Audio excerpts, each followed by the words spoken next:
Once upon a time, in a small riverside town, there lived a young man named Ravi.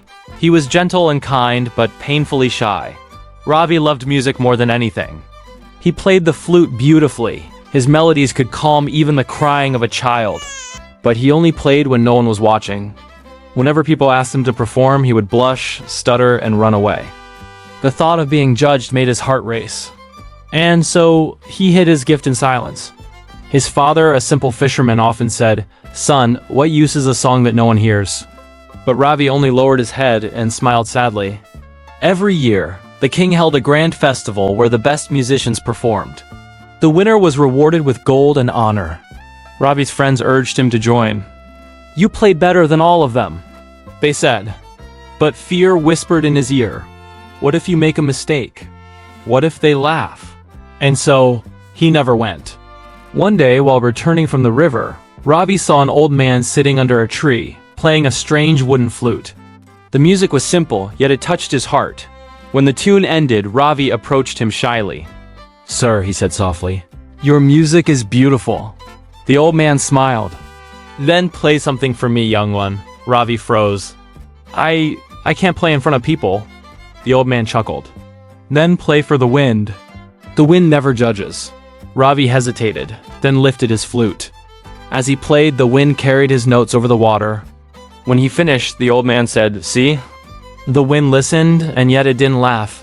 Over the next few days, Ravi returned to the same spot. The old man, who was actually a wandering monk, gave him a task each day. On the first day, he said, "Go to the market and play one tune even if no one listens." Ravi's hands shook as he lifted his flute. At first, the crowd ignored him. But a small child stopped and clapped. That single clap gave him courage.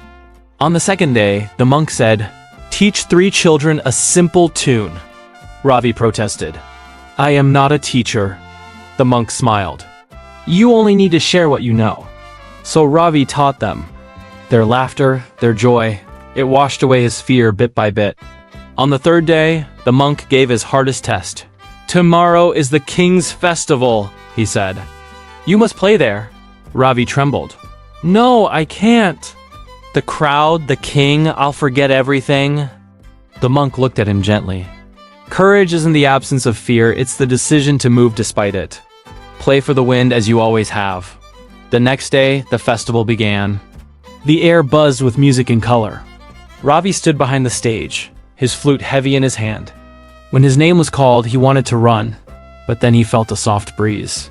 It brushed against his cheek, just like that first day by the river. He smiled, stepped forward, and began to play. The melody rose like dawn over the hills. It silenced the crowd, softened their hearts, and when the last note faded, the people erupted in applause.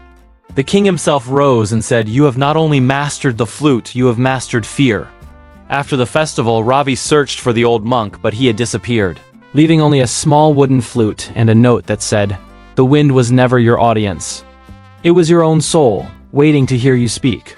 Fear disappears when you face it step by step. Even the shyest heart becomes brave when it listens to its own song.